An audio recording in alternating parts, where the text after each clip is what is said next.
Yan, great life, good morning mga ka-foodie. Andito po tayo ngayon sa Malasiki, Pangasinan. Ito po ang kanilang public market. So, makikita nyo, ang daming gulay na binibenta. Yan, may mga talong, okra, mga kamatis, puso ng saging. Yan. May mga bigas, mais, yan makikita nyo. Yan, napakadaming tao po yan dahil dadaan po dyan si BBM o si Bongbong Marcos. Kaya ang dami pong taong gustong sumabaybay o masilayan siya sa kanyang pagdaan. Diyan ko nakita na kahit pandemic pa ay marami na po talagang tao sa labas. Yan. Yung iba nakasuot ng mask, yung iba nasa baba ang mask, yung iba walang mask. Pero syempre, alam niyo naman, sa hirap ng buhay, kailangan kumayod, kailangan magbenta, kailangan magtrabaho para merong pambili ng bigas at uulamin para sa pamilya.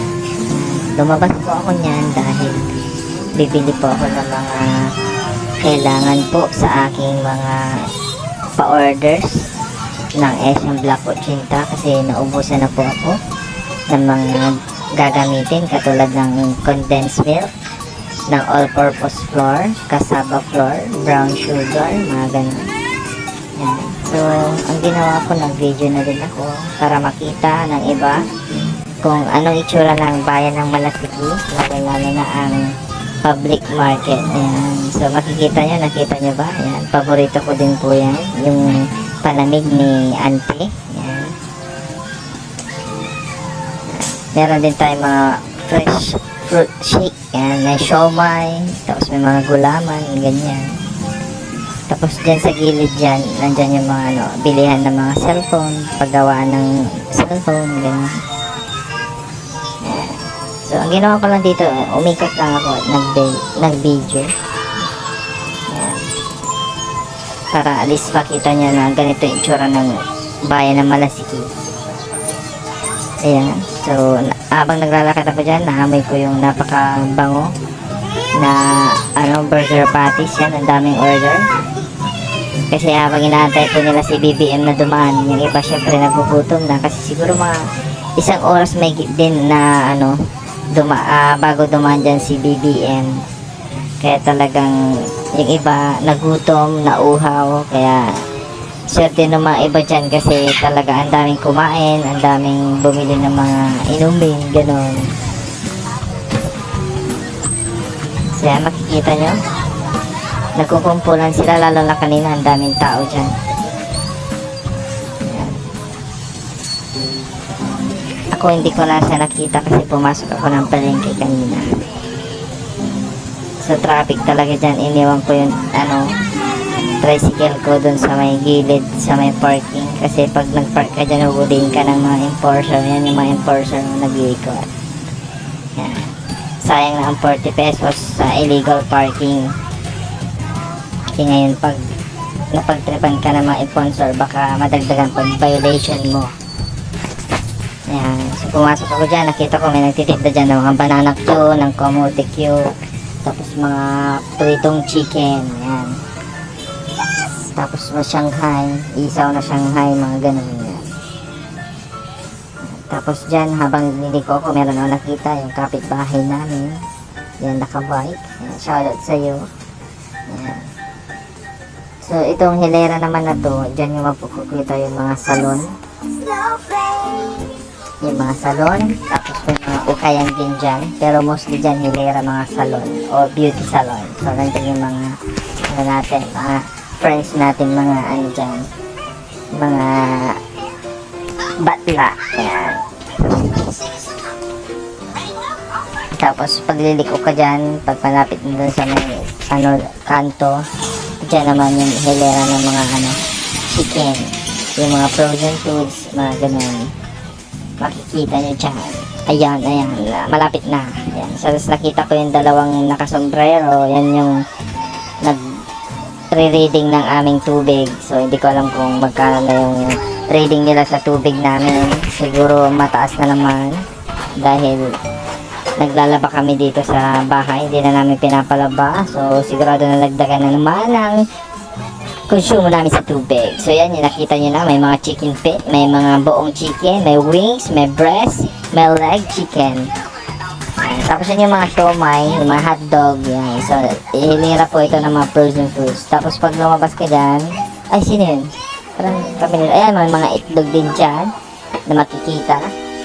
Tapos paglabas dyan, may mga prutasan dyan sa may kaliwa. Tapos pag kumanan ka naman, yung mga bagoong. Pag dumiretso ka naman, nandyan naman yung ano, na may mga gulay din dyan. Tapos pag dumiretso ka, makikita mo yung mga ano dyan, mga karne. Ayan, yung mga bentanang karne sa may kanan. So, nandyan yung mga binibenta nila, mga karne ng baka, karne ng baboy. Ayan, nag-chop-chop si kuya. Ayan.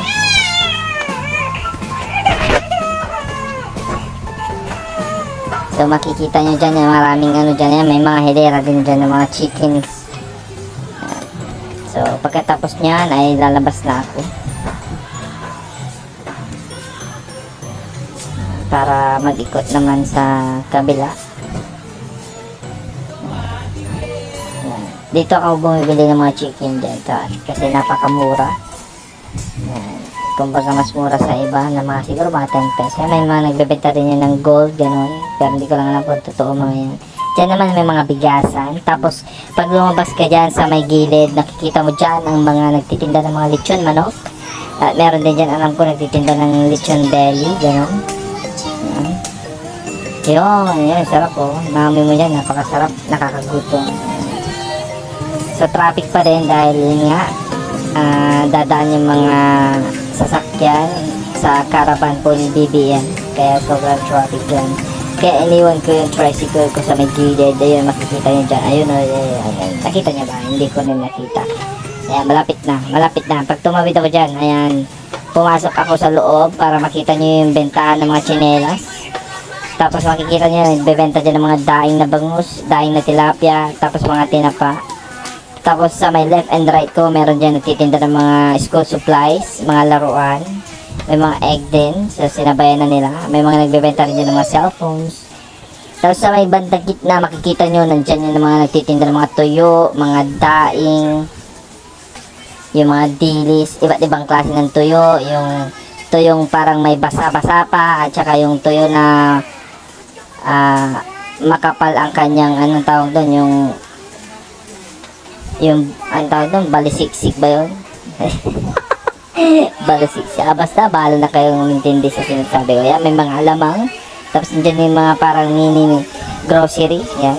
Pero yung mga yan ay kinukuha din nila sa may CSI, sa may Economy Mart. Tapos, binibenta na dyan, pinapatungan na ng 5 pesos hanggang 10 piso. Yan, dyan sinasabi ko kanina, yung mga prutasan. So, makikita nyo yung mga prutas dyan, yung mga orange, may mga apple, at iba't ibang pangklase ng mga prutas. Yan. Tapos may nakita kayo mantika. Ayan, mahal na mantika ngayon. Yung 1 litro ng mantika, umabot na siya ng 85 to 90. Yan, may pechay din yan. So, paborito ng rabbit ni Isang yan. Kaya, bumili din ako.